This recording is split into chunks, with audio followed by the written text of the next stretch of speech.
जय श्री राम दोस्तों। तो स्वागत है आपका एक और नई वीडियो में। तो जो आज का हमारा टॉपिक होने वाला है वो होने वाला है होंडा CB350 के प्रोज एंड कॉन्स के बारे में। ये बाइक को मेरे को ऑलमोस्ट 2 साल हो गया चलाते चलाते, तो मेरे को इसमें अच्छे से पता चल गया है कि क्या क्या इसमें अच्छाई है और क्या क्या बुराई है। आज मैं आपके सामने 5 से 6 टॉपिक रखूंगा ऐसे जो अच्छे हैं और 5 से 6 जो इसमें रियल प्रॉब्लम्स है। ठीक है, तो एक बार मैं आपको दिखा देता हूँ मेरी बाइक चली कितनी है। ये भाई आप देख सकते हैं मेरी बाइक ये पूरी 13,000 किलोमीटर चल चुकी है। तो भाई 13,000 किलोमीटर और 2 साल में मैंने इसमें क्या क्या प्रॉब्लम फेस की हैं, क्या क्या अच्छाई हैं, मैं आपको पॉइंट टू पॉइंट बताता हूँ। और ये जो वीडियो होने वाली है ना, ये कोई स्पॉन्सरशिप नहीं है, किसी ने मेरे को पैसे नहीं दिए। जो मेरा रियल एक्सपीरियंस रहा है वो मैं आपको बताने वाला हूँ। भाई वीडियो शुरू करने से पहले मेरी एक छोटी सी रिक्वेस्ट है। भाई नया नया यूट्यूब चैनल स्टार्ट किया है, भाई आपके सपोर्ट की बहुत ज़्यादा ज़रूरत है। 1000 सब्सक्राइबर पूरे होने वाले हैं, तो मेरा हाथ जोड़ के रिक्वेस्ट है कि प्लीज़ भाई चैनल को सब्सक्राइब कर दो। आपको मेरी वीडियोस अच्छी लगती हो तो उनको लाइक कर दो, और कुछ भी आपको बाइक्स से रिलेटेड डाउट हो या कुछ भी क्वेरी हो या कुछ वीडियो में अच्छा लगे या बुरा लगे तो प्लीज़ आप कमेंट में ज़रूर पूछना। तो चलिए भाई शुरू करते हैं इस वीडियो को। पहले मैं आपको बताता हूँ इसकी कमियों के बारे में, किसमें कौन से हैं, किस चीज़ का आपको लेने से पहले ध्यान रखना और क्या क्या चीज़ आपको इसको लेने के बाद इसमें चीज़ें करानी पड़ेंगी। भाई जो मेरे को इस बाइक में जो सबसे पहली और सबसे बड़ी प्रॉब्लम लगी वो लगी इसके रियर ब्रेक्स। जो इसके रियर ब्रेक्स है ना भाई, वो वाकई में ही बहुत ज़्यादा कमज़ोर है। ठीक है, अब क्या होता है, आगे वाले ब्रेक तो उसके बहुत ज़्यादा अच्छे हैं बट पीछे वाले ना काफ़ी ज़्यादा वीक है। अब अगर जो आप एकदम से पैनिक ब्रेकिंग करते हो ना और आप दोनों ब्रेक एक साथ नहीं दबाते, सिर्फ ये वाला दबाते हो, तो भाई ये बाइक नहीं रुकने वाली। ठीक है, इसमें जो सबसे मिसएडवांटेजेस है, होंडा को इस चीज़ पे बिल्कुल ध्यान देना चाहिए कि उसके पीछे वाले ब्रेक है ना भाई, वो थोड़ा वीक है। मैंने ना इसके बारे में होंडा से भी बात करी थी, होंडा बिग विंग वालों से, कि भाई इसके ब्रेक पीछे वाले इतने वीक क्यों हैं, ठीक से लगते ही नहीं है। तो भाई उन्होंने मेरे को बताया कि अब बाइक ऐसे ही देते हैं कि 70% जो होती है वो अगले वाले टायर में होती है ब्रेकिंग की पावर, और 30% पिछले में होती है, और आपको अप्लाई भी ऐसे करनी होती है। 70% आपको आगे वाले ब्रेक दबाने हैं और 30% पीछे वाले। तो इसमें क्या होता है कि फिर ये बाइक अच्छे से स्टेबल हो जाती है। भाई जो ब्रेक्स के बाद इसका मेरे को दूसरा सबसे बड़ा निगेटिव पॉइंट लगा, वे लगा इसकी हेडलाइट। भाई जो इसकी हेडलाइट है ना भाई वाकई में कमज़ोर है। जो भाई 125 सीसी की बाइक आती है, 1-1.5 लाख रुपए की बाइक आती है, भाई उनका भी थ्रो इससे ज़्यादा अच्छा होता है। ठीक है, आप 350 सीसी की बाइक ले रहे हो, इसका 5th गियर ही भाई 80 की स्पीड पर डलता है, बट फिर आप इसको 80 की स्पीड पर रात में चलाओगे तो भाई इसका थ्रो आपको बिल्कुल भी नहीं दिखाने वाला। वैसे रात हो जाने दो, मैं आपको एक शॉर्ट ऐसा भी डालूंगा जिसमें मैं आपको दिखाऊंगा कि इसका थ्रो वाकई में ही कितना ज़्यादा वीक है।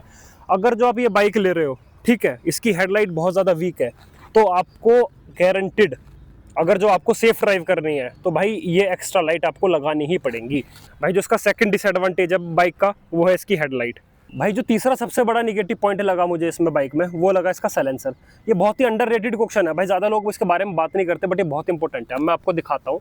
जो ये होंडा का साइलेंसर है, इसमें जो ये कवर आता है ना साइलेंसर के ऊपर, वो सिर्फ इतना आता है। ये मैंने एक्स्ट्रा लगवाया हुआ है। ये मेरे को एक्स्ट्रा क्यों लगवाना पड़ा भाई, एक बार ना मेरे साथ एक पिलियन गया था बैठ के घूमने, तो जैसे ही वो उतरा उसका पैर इसमें लग गया साइलेंसर में, और भाई चलने के बाद ये बहुत ज़्यादा गर्म हो जाता है, तो उसका पैर जल गया। भाई मैंने अपने नए बैग मंगाए, सैडल बैग थे, तो वो थोड़े से लूज थे, तो वो इस पर टच हो गए भाई। 5,500 रुपये के, तो वो नीचे से सारे जल गए।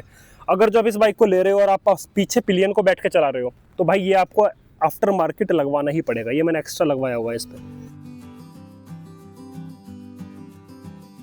भाई जो 4th निगेटिव पॉइंट मेरे को इस बाइक में लगा वो लगा इसके मिरर्स, इसके साइड मिरर्स। भाई जो इसके मिरर्स है ना वे काफ़ी ज़्यादा छोटे हैं। अब क्या होता है जब आप बैठ के ऐसे चलाते हैं तो ऑलमोस्ट 70% तो आपके हाथ से ही कवर हो जाता है, इसमें आपको 30% ही दिख पाता है। या तो आपको ये पूरा का पूरा मिरर बार ही चेंज करा के थोड़ा बड़ा लगवाना पड़ेगा, या फिर एक एक्स्ट्रा मिरर्स आते हैं वो आपको लगवाना पड़ेगा इसमें। ये भी एक इसमें कमी है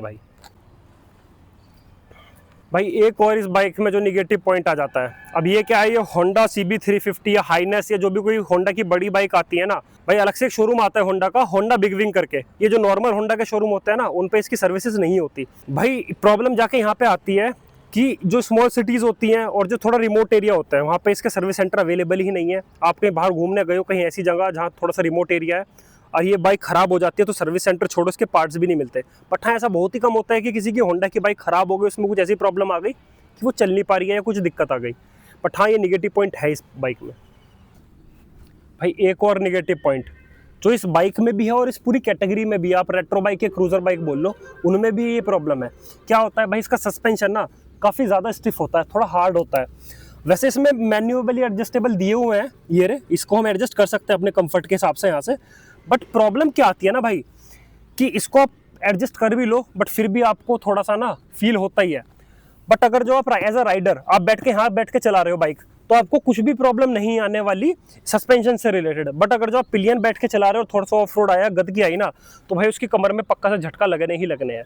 तो हाँ, इस पूरी कैटेगरी का भी और इस बाइक का भी एक ये भी प्रॉब्लम है कि सस्पेंशन थोड़ा स्टिफ है। भाई निगेटिव्स की बात मैंने आपको सारी की सारी बता दी, और जेन्युइनली इस बाइक में ऐसा कुछ भी निगेटिव ज़्यादा बड़ा नहीं है कि आपको इस बाइक को ना लेने पे मजबूर कर दे। आप सारी की सारी चीज़ें आफ्टर मार्केट करा सकते हो, चाहे साइलेंसर कवर हो, चाहे आप एक्स्ट्रा लाइट की बात कर लो, ठीक है, चाहे आप एक्स्ट्रा मिरर की बात कर लो, ये सारे के सारे आप आफ्टर मार्केट लगवा सकते हो, ठीक है। बट जो दिक्कत है वो एक मेन दिक्कत है थोड़ी सी ब्रेक की। हाँ, इसमें आप इसको अलग से एडजस्ट भी नहीं करा सकते और थोड़ा सा वीक भी है। भाई सच्ची बताऊं, इस बाइक में ना प्यार करने वाली बहुत सी ऐसी चीज़ें हैं, बट मैं आपको 5 से 6 मेन चीज़ें बता देता हूं जो आपको इस बाइक को लेने के लिए मजबूर कर देगी।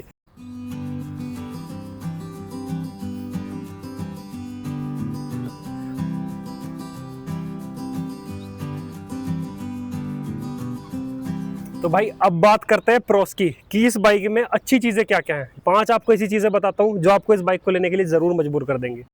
बाइक कितनी भी अच्छी हो, कुछ भी हो, बट आप एक बात बताओ, मैं बोल लूँ उसमें इतने सारे टेक्निकल फीचर्स हैं, इतना बढ़िया इंजन है, इतनी बढ़िया रिलायबिलिटी है, बट देखने में विक्की जैसी लगती है, बिल्कुल बेकार लगती है, तो क्या आप बाइक को लोगे? भाई पर्सनली मैं बताऊँ, मैं तो ना लूँ। तो इस बाइक का सबसे बड़ा जो मुझे पॉजिटिव पॉइंट लगता है, जिसको मैंने देखते एक साथ इस बाइक को फाइनल कर लिया था, वो है भाई इसका लुक।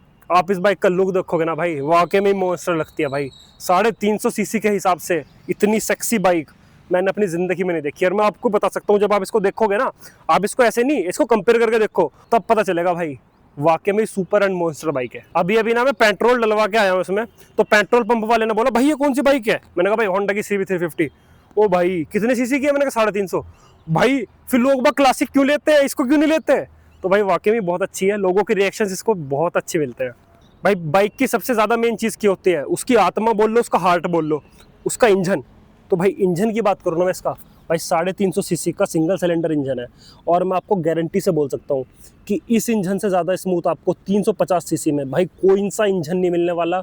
इसकी रिलायबिलिटी देख लो आप, इसके इंजन की परफॉर्मेंस देख लो। भाई ये मैंने बाइक ना 15-15 घंटे नॉन स्टॉप पहाड़ों पे चलाई है, ऐसे वैसे पहाड़ों पे नहीं, जो ऐसे के ऐसे बस ऐसे चढ़ना ही था, और दूसरे से तीसरे गियर में बाइक चली है मेरी 12-12, 13-13 घंटे पहाड़ों में। और उसके बाद भी भाई क्या इंजन की परफॉर्मेंस में कुछ दिक्कत आई? इतनी सी भी नहीं भाई। क्या भाई कहीं भी मेरे को पावर कम फील हुई? भाई इतनी सी भी नहीं। भाई इतनी ड्राइव करने के बाद भी इंजन थोड़ा सा भी हीट हुआ? भाई बिल्कुल भी नहीं। भाई बहुत ही सुपर बाइक। और इंजन भाई होंडा का इंजन है, कहा जाता है बुलेट प्रूफ इंजन। भाई बहुत ही ज़्यादा रिलायबल, बहुत ही ज़्यादा अच्छा इंजन होंडा का। भाई इंजन तो इसका बहुत ज़्यादा स्मूथ है ही। दूसरा सबसे बड़ा पॉइंट क्या होना चाहिए? कंफर्ट, राइडिंग कंफर्ट कैसा है? भाई ये बाइक मैंने ली ही थी इसलिए क्योंकि मेरे को लॉन्ग ड्राइव्स पे जाना था। तो अगर जो इसका मैं आपको कंफर्ट बताऊँ ना भाई, सुपर कंफर्ट है भाई।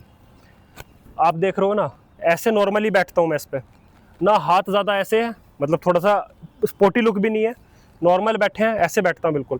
ना तो कोनी पे थोड़ा सा जोर है, ना शोल्डर्स पे, नॉर्मली जैसे आप सोफे पे बैठते हो ऐसे बैठ के चला रहे हो। भाई आप मेरे पैर का पोस्चर देखिए, आप कितना ज़्यादा अच्छा है, सीधा और स्ट्रेट। अगर जो थोड़ा सा भी पीछे को होता तो क्या होता है भाई, जब आप लंबी लंबी ड्राइव करते हो ना 10-10 घंटे, 15-15 घंटे, तो आपका ऑलरेडी पैर दुखने लगता है ब्रेक करते करते, क्लिच करते करते। और ऊपर से जो जैसे कि KTM वगैरह में थोड़ा सा क्या होता है, जो टांग का पोस्चर होता है ना, थोड़ा सा पीछे की साइड होता है ऐसे बैंड हल्का सा। तो क्या होता है ना भाई, एक तो आप ब्रेक लगा रहे हो, गियर डाल रहे हो, ऊपर से थोड़ा सा बैक भी है, तो आपके घुटनों में ना ज़्यादा दर्द फील होता है। तो भाई इंजन में 10 on 10 और राइडिंग पोस्चर में 10 on 10। कंफर्टेबली बैठ के आप कितनी भी देर नॉन स्टॉप चलाओगे ना, आपको कोई भी प्रॉब्लम नहीं आने वाली। बहुत ही ज़्यादा कंफर्टेबल बाइक है भाई। बहुत सारे आप लोगों के कमेंट आते हैं भाई माइलेज का देती है, माइलेज का देती है, माइलेज का देती है। और बिल्कुल ही सही क्वेश्चन है आपका। क्यों? आप बाइक ले लो, एक बार पैसा खर्च होता है भाई, मेन जो खर्चा आता है ना वो आता है माइलेज का, पेट्रोल का और आपका सर्विस कॉस्ट। तो भाई मैं दोनों के बारे में इसी पॉइंट में कवर कर लेता हूँ। जो भाई ये माइलेज देती है आपको सिटी के अंदर, मतलब आप चलाते हो सिटी हाईवे प्लस करके, आपको 35 से 40 के बीच में एवरेज इजीली दे देती है। अगर जो आप इसको ड्राइव करते हो हाईवे पे, ठीक है, हाईवे पर 80-90 पे क्रूज करते हो, तो आपको 40 to 45 के बैंड में ये आपको एवरेज दे देती है। और जैसा मैंने ये बाइक चलाई भाई 12-12 घंटे सिर्फ पहाड़ों में चलाई है, 400-500 किलोमीटर, तो इसने भी वहाँ मेरे को 32 का एवरेज दिया है भाई। तो मैं लिख के दे सकता हूँ 350 सीसी में भाई इससे ज़्यादा अच्छा एवरेज और कोई सी भी बाइक नहीं देने की। और भाई मैंने माइलेज टेस्ट किए भी हुए हैं, ठीक है। आप जाके ना, लिंक मैंने डिस्क्रिप्शन में डाल रखा है, आप जाके वो भी देख सकते हैं, आपको और अच्छे से उसमें माइलेज के बारे में पता चल जाएगा। और भाई इसी पॉइंट में मैं ऐड कर लेता हूँ इसकी सर्विस कॉस्ट वगैरह कैसी है, ठीक है। तो सर्विस कॉस्ट भाई इसकी बहुत ज़्यादा हाई नहीं है। लोगों को लगता है कि होंडा की सर्विस कॉस्ट बहुत ज़्यादा हाई होती है, बट मेरे हिसाब से हाई नहीं है भाई। जो इसकी शुरू की 3 सर्विस फ्री हैं वो 2150 रुपये में आपकी हो जाती हैं। उसके बाद ही आपसे लेबर चार्जेस भी लेना शुरू कर देते हैं। जैसे कि मैंने अभी इसकी थोड़े दिनों पहले अपनी 4th सर्विस करवाई थी जो कि पेड थी, ठीक है। उसमें मेरे 3150 रुपये लगे बस भाई, और कुछ नहीं लगा। तो भाई बात करते हैं अब इस बाइक की रिलायबिलिटी के बारे में और बिल्ड क्वालिटी के बारे में। तो ये भाई 13,000 किलोमीटर चला लिया है और इससे ऑफ रोड भी बहुत ज़्यादा हुआ है, इससे हाईवे राइड्स भी हुई हैं, ज़्यादातर माउंटेन्स में चली है। और मेरा एक बार मेजर एक्सीडेंट भी हो गया था, 90 की स्पीड पे मेरी बाइक ठुक गई थी, अगले वाला पूरा टायर ख़त्म हो गया था, लाइट वगैरह ये हैंडल वगैरह सब टूट गए थे। उसके बाद भी भाई इस बाइक ने मेरे को आज तक एक भी अनयूजुअल वॉइस कहीं से भी नहीं आई है भाई। कोई भी इसका नट हो, बोल्ट हो, आज तक कहीं से कुछ भी नहीं खुला, कहीं से भी टिक टुक की इस बाइक में कोई सी भी नॉनसेंस आवाज़ आज तक मेरे को फील नहीं हुई। होंडा की भाई बिल्ड क्वालिटी भाई 10 on 10 नंबर दूंगा मैं भाई। इस बाइक में, इस कैटेगरी में बहुत सारी अच्छी चीज़ें हैं, बट जिसके लिए जानी जाती है वाइब्रेशंस फ्री, सिंगल सिलेंडर होने के बाद भी भाई वाइब्रेशंस मिनिमल। भाई इतनी बाइक चलाई है मैंने, आज तक मेरे को इसने कभी भी वाइब्रेशंस की वजह से परेशान नहीं किया। एक बार मैं आपको एक छोटा सा टेस्ट करके और दिखाता हूँ, उससे आपकी भी समझ में आ जाएगी कि कितनी वाइब्रेशन फ्री बाइक है ये। तो भाई थोड़ा सा पानी ले लेते हैं ना इसमें, और उससे आपको पता चल जाएगा। इसको ऊपर तक मैं पूरा फिल कर लूँगा, वाइब्रेशंस का आपको अच्छे से आइडिया लग जाएगा। ये भाई पूरा ऊपर तक टॉप अप हो गया है, ठीक है। भाई जो मेन 3 प्रॉब्लम्स होती है ना वाइब्रेशंस की वजह से, वो टंकी पे होती हैं, हैंडल पे होती है और फुट पैक्स पे होती है। मैं आपको तीनों पे चेक करके दिखा देता हूँ। भाई बिल्कुल ऊपर तक है, बिखर सकता है, इतना पानी है ऊपर तक बिल्कुल, ठीक है। और अब मैं इसको स्टार्ट करता हूँ बाइक को।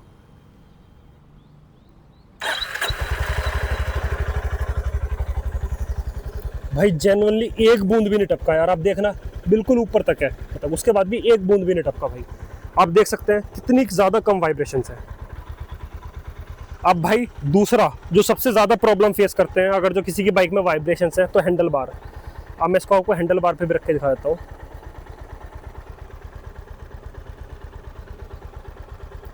भाई इसको ना आप जीरो वाइब्रेशंस बोल सकते हैं, मशीन है थोड़ा बहुत तो हिलेगी ही, बट आप जेन्युइनली देखो एक बूंद नीचे नहीं टपक रहा है, और इतने में पानी में फूंक मार दो ना उससे भी हिलेगा। भाई ये ना बहुत मुश्किलों में रुका है इस पे ना, बट आप वाइब्रेशन चेक कर सकते हो फुट पैक में लगाने के बाद भी कितनी थोड़ी सी वाइब्रेशंस है।